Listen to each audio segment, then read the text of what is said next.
علیکم ورحمۃ اللہ وبرکاتہ۔ کیا حال ہے آپ سب لوگوں کا؟ امید ہے آپ سب لوگ خیریت سے ہوں گے۔ اللہ تعالیٰ ہم سب کو اپنے حفظ و امان میں رکھے، آمین۔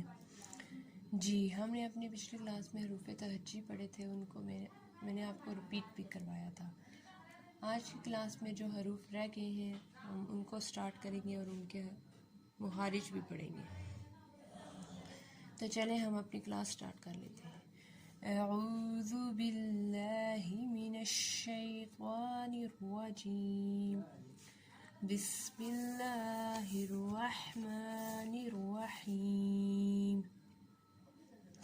رب اشرح لی صدری ویسر لی امری واحلل عقدۃ من لسانی یفقہوا قولی، ربی زدنی علما، ربی زدنی علما، ربی زدنی علما۔ جب بھی آپ نے اپنا سبق شروع کرنا ہے، سب سے پہلے تعوذ، پھر تسمیہ، اس کے بعد رب اشرح لی 3 دفعہ پڑھنی ہے اور ربی زدنی علما 3 دفعہ پڑھنی ہے، پھر آپ نے اپنا سبق سٹارٹ کرنا ہے۔ تو چلیں ہم اپنی آج کی کلاس سٹارٹ کر لیتے ہیں۔ بسم اللہ الرحمن الرحیم۔ آج کے جو ہمارے حروف ہیں وہ ہے، ان میں سب سے پہلے ہے نون۔ نون نون کا مخارج ہے زبان کا کنارہ اوپر والے دانتوں کے مسوڑے۔ نون نون کا مخارج کیا ہے؟ زبان کا کنارہ اوپر والے دانتوں کے مسوڑے۔ نون نون جی۔ اس کے بعد ہے واو۔ اس کے بعد ہمارا جو حروف ہے وہ ہے واو۔ واو واو کا مخرج ہے ہونٹوں کو گول کرنے سے۔ واو کا کیا مخرج ہے؟ ہونٹوں کو گول کرنے سے۔ واو واو ہونٹوں کو گول کرنے سے۔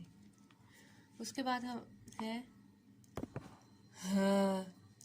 ہاں ایک ہا ہوتا ہے اور ایک ہا ہوتا ہے۔ ہا کا مخرج ہے وسط حلق سے حلق کا درمیان، اور یہ والا جو ہا ہے اس کا مخرج ہے اقصی حلق سے سینے کی طرف والا۔ وہ والا جو ہا ہے وہ حلق کے بیچ میں سے ادا ہوتا ہے، اور یہ والا جو ہا ہے یہ سینے کی طرف، یعنی اقصی حلق سے سینے کی طرف والے حصے سے ادا ہوتا ہے یہ والا ہا۔ ٹھیک ہے؟ ہا ہا اقصی حلق سے سینے کی طرف والا، ہا ہا اقصی حلق سے سینے کی طرف والا۔ اس کے بعد ہے حمزہ۔